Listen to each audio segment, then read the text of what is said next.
Okay, all that set up. Hey everybody, it's your boy Surge Dragon, and welcome back to another edition of the Heavens Monsters Podcast. It's actually a special edition of the Heavens Monsters Podcast because today is Surge Dragon's birthday. Or is about to end because it's 3 minutes. Yeah, go ahead. What are you about to say? Well, even though his birthday is about to come to an end, it's still a special edition of the Heavens Monsters Podcast because it's Surge Dragon's birthday. On Pearl Harbor. Yep, I turned 31 today. Happy birthday. 3 and 1. 31. Yeah. So with me today to celebrate my birthday is Renee. Hey everybody, why am I here? Andre Mitchell. Yo. Mike Henry. Hello. And last but not least, Xavier Hill. Once again, MVP is in the ring, so that can only mean one thing. Big things popping, little things stopping. Sit back, relax, and enjoy the view, because the Heavens Monsters Podcast is for people better than you. With that said, today we are going to cover Impact Wrestling on December 3rd. Thank you. Because I was thinking, wait, 3rd? Yeah. Yeah, yes, it was the 2nd on Monday. Mm-hmm. And now we're doing the 3rd. After stuffing ourselves from Golden Corral, we are now going to stuff ourselves with reviews from... Okay, yeah, see, you know I was going to go there. With reviews from wrestling. Starting with Impact. Mikey, what was the first thing that happened? First match, Eddie Edwards versus former world champion Brian Cage. Ah, yes. The match was supposed to be just a typical match because they mentioned that after winning the gauntlet at Bound for Glory, it would be Eddie Edwards who can name any title he wants and become the number one contender at any time he wants. So it was just a regular match between Brian Cage and Eddie Edwards until Michael Elgin interrupted and clotheslined both of them, ending in a no contest. Later in the back, it would be a new match. Mikey? Triple threat match. Go ahead. Triple threat match between all three men. So it would be a triple threat between the interrupting Michael Elgin. Unbreakable. I would say interrupting because he interrupted the match and was assigned to be put in it. So Michael Elgin, Eddie Edwards, and Brian Cage. And I want to point out something I keep forgetting to mention. Have any of y'all noticed Eddie Edwards' new hair gimmick? I couldn't believe it. He's wearing head braids and a mohawk. Why the hell would he do that? I have no idea. Where does that inspiration come from? That's weird. That would be my alarm signifying midnight. And Goodbye, your birthday. Okay. Mikey, go ahead and decide who won that match and the next match after. The winner of this match was Michael Elgin. And my take is Michael Elgin had no business sticking his nose in both Eddie and Brian's business. This match was supposed to be Edwards versus Elgin, but like I said, Michael Elgin had no business getting involved. Did you see that match, Xavier? Or did you see that show? I missed it. Don't worry, we're covering it for you, my brother. Cool. In which case, we'll be in the next match, Mikey. Next one, in the treehouse, Trey experiences about what X-Division champion Ace often said about his mama. And she sews up. She joins her in the treehouse and Trey tells her he doesn't want her at ringside side because she's a distraction. That's what she says. Am I a distraction to you? He caves in and lets his mom be in the ringside, which ended up backfiring. Case in point, that would be the match later on tonight. Go ahead, Mikey. Next, this dumbass Moose is still claiming to be the greatest multi-sport athlete of all time, despite coming up short in the Elimination Challenge.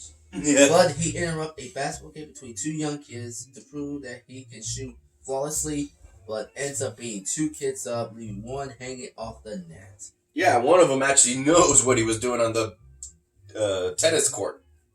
He just beat up the guy. He said it. He's like, yo, run. He wanted them to be there just in case he won or lost. He still beat them up. That sucks. So I'm looking to see who the hell beats up Moose. I hope somebody whoops Moose's ass. How you feel about that, Xavier? What if you were throwing hoops and somebody like Moose comes and bullies you.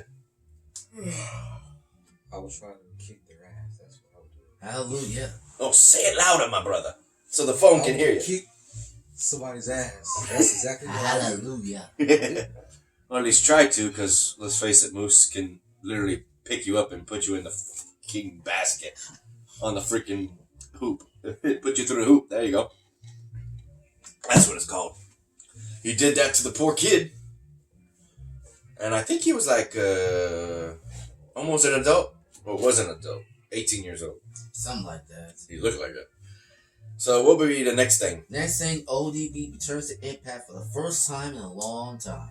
Oh, man. This is a Bam! Bam! Yeah, that's right. Man, apparently the reason why ODB has not been running around is because she's been running a business in a food truck. ODB. Yeah, she was telling the story. And disaster struck, and her food truck was on fire. Oh my god! How? I don't know why, but she did. But she loved her job. But I can't believe her job got burned. And we did see her at All Out pay-per-view for AEW with the Women's Battle Royale. We saw that. So she's still wrestling. It's just, In which case, while she literally starts tearing up talking about it and saying she's blessed with so many fans that are just showing their support for her and her career, here comes somebody who just doesn't. Two people. Just doesn't care. Two individuals. The longest reigning Knockouts champion, Ty Valkyrie, and John E. Bravo. Oh, yeah. She went and tells her that she needs to get the hell out of her ring, and she slaps the taste out of her mouth. Ultimately, this would give a chance for ODB to get back in the Impact ring just to battle the Knockouts champion, Taya Valkyrie, one more time. Next, Mikey. Next up, the press conference between OVE's leader Sami Callihan and the undeniable Tessa Blanchard. Yeah, that was just... That was interesting. They were talking about being professionals, and you saw how that broke down. And Sami Callihan said that he would break Tessa Blanchard, you know what, and then Tessa Blanchard freaked out because she wants a piece of him bad. Freaked out. She get pissed when he said, I'm going to break her neck. You're going to do what? And all hell just broke loose. Yep. I just hope Tessa Blanchard whoops his ass. Next up, X-Division champion Ace Austin and Reno Scum versus the Rascals in a 6-man tag. It was going in the favor of the Rascals until Ace Austin saw and was chatting it up with Trez's mother, right? Trey's mother. There you go. Damn. And ultimately, because of that, Reno Scum would take advantage and get the win with the grabbing the tights of all things. That sucks. Next thing. Next up, Joy Grace wishes ODB good luck in her match against Ty Valkyrie and donates to help rebuild her food truck. Well, that's not how it went.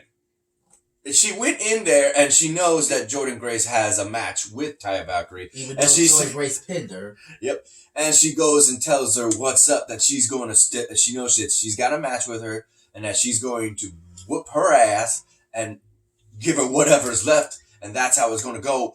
Bam! And she says, well, this is awkward. I just wanted to say, big fan of yours.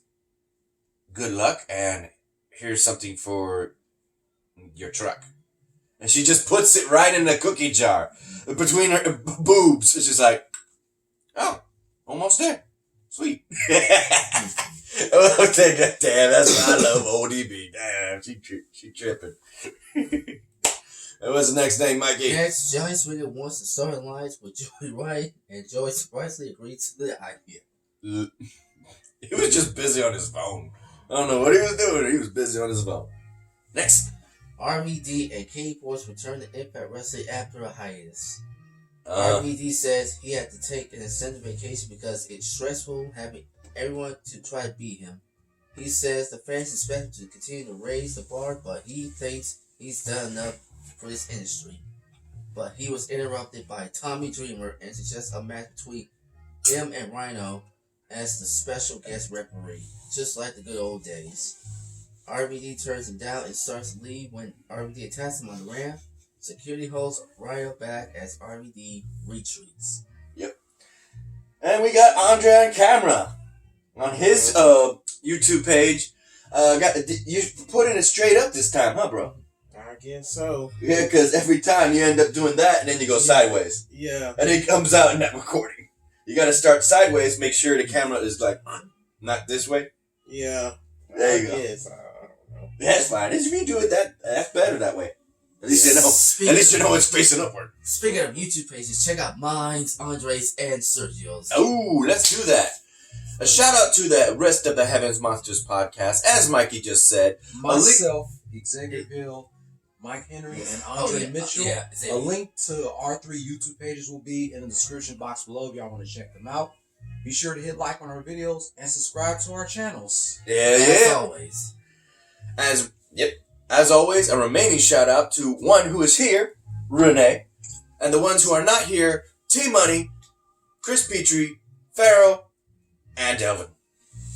Okay, so what's next on the agenda, Mikey? Chris Sabin, AC Romero, and Willie Mack praises Rich Swann for his amazing performance in the Elimination Challenge. The North sarcastically wished Swann luck in his World Championship match at No Surrender. After saying that Willie Mack was weighing him down, holding him back, that was rude. But Rick Swann says, nah, he ain't weighing me down. Y'all just better watch out because we taking that gold. Aight? He says that. Next. Gabby Lorraine interviews Fallout Bob after he was bullied and brutalized by the Desi Hit Squad last week. She has it, he plans to fight back. In a shocking turn of events, Fowler speaks English for the first time and tells her he is going to fight back. Well, it's not the first time. It's been a while. All we heard was a blah, blah, Blah, blah. And for the first time, blah. And then after that, he started speaking perfectly English. I can't remember. He can speak English. He just prefers doing this. Blah. Blah, blah. Next. Father James Mitchell introduces Susie to Jessica Habit and promises they will be best friends. Also, I saw this, that apparently Access TV is doing previews for the next episode that hasn't aired. And he's already mentioning, watch out for that woman that constantly smiles. He's talking about Rosemary. Oh, the demon assassin. I hope she's watching. Yep. Introducing Havoc, and he says that as long as you respect her personal space, then this is going to be a wonderful friendship. I like shit. Trust me, Rosemary's going to nail both Susie, or call Sue Young, whatever. He's going to wake up this, because whatever father Jim Mitchell is doing, Rosemary's father, as she said, isn't going to like it.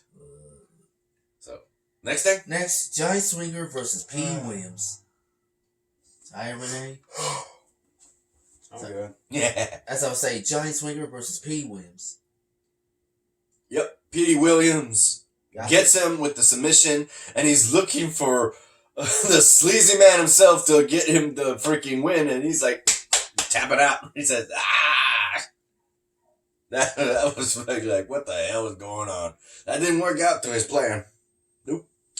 Next up, Mikey. And finally, to wrap up the December 3rd edition of Impact, Ty Valkyrie versus ODB in a non-title match. Yep, and this was an interesting match. Xavier, you're gonna like this, because I think Johnny Bravo is definitely thinking of turning his back on Taya Valkyrie after this.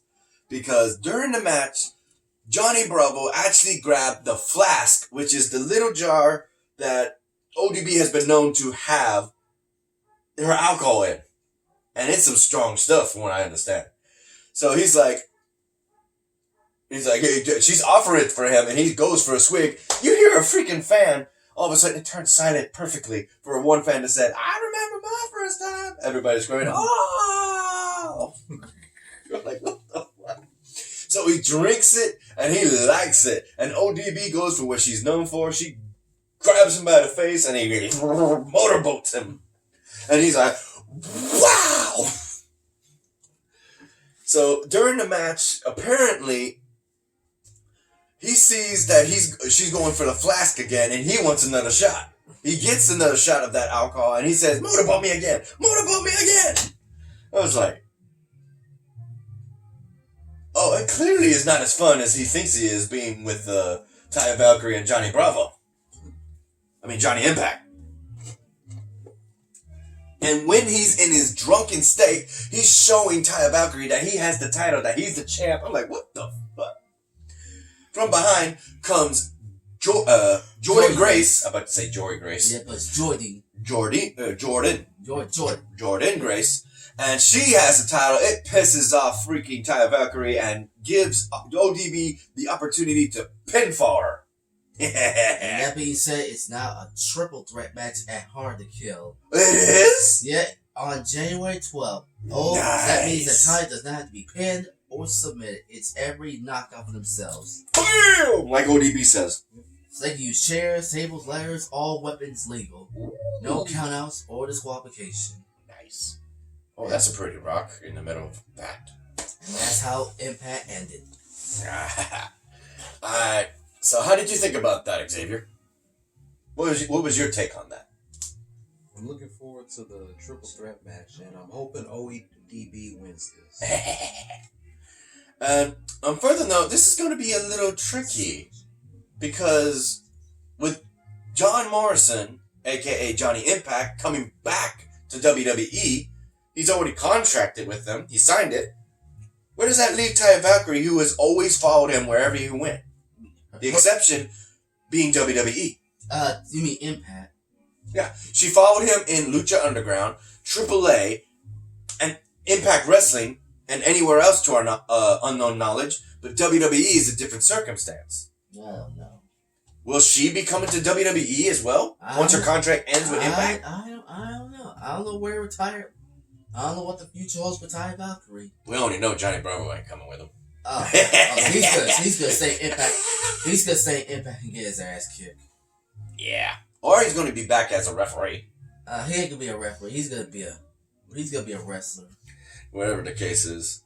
Back to what I was asking you, Xavier. What did you take from this? Besides the match with hoping for ODB to win. It was funny when you said that John E. Bravo was drinking that alcohol and he was getting tipsy. Oh, did that title I belt? don't know why he drank ODB's drink. She offered it. He was trying to take the flask from her as a means to help Taya Valkyrie, but then she offered it. And his plan, and that plan backfired. Yeah. And that's why Taya Valkyrie got her ass whooped. Andre, what did you think? Put the camera on you. Give me that phone. Give me your phone. Give me your phone. I didn't see nothing. It's not looking at you. Give me that phone. Give me that phone. I've been switching around, honestly, so I don't know. I didn't really see what been going on with TNA. Yeah, your phone, yours and Xavier's can do that. Mine can't. Really? Yeah, I can't flip it when it was recording. Oh, It's wow. weird. Too bad. You see, you can look on my phone right now. You can see the buttons. It has pause and record. And whatever else. A picture. I can take a picture, but I can't flip it. Weird, I right? messed up. I don't mind. That's the fun part. I got a combined feature that I use even better than that. So, Renee, what did you think? You let me guess. The Powerhouse guys? Michael Elgin and Brian Cage? Yeah, he don't know. He don't watch Impact because he's, you don't got TV? I got TV, but I didn't watch it. Ah, you go. I was working the whole entire time, so Oh, yeah. Wait, you work late night or morning? late nights. There you go. So, all the way with that. Anything else to cover on this subject, guys? Like I said, Taya Valkyrie got her ass whooped. Bam. Boom. Want to end it? Yeah, go ahead. Yeah, right. Get ready for AEW. That's next. Yep. With that said, ladies and gentlemen, that'll be it for our video. If you like this video, give it a thumbs up. If you didn't, give it a thumbs down. Hit that subscribe button right there. If you like the content, hit the notification bell right over here. If you want to see the next Heaven's Monsters podcast, I'm Serge Dragon. This is Renee, Andre Mitchell, Xavier Hill, Mikey, and we'll see you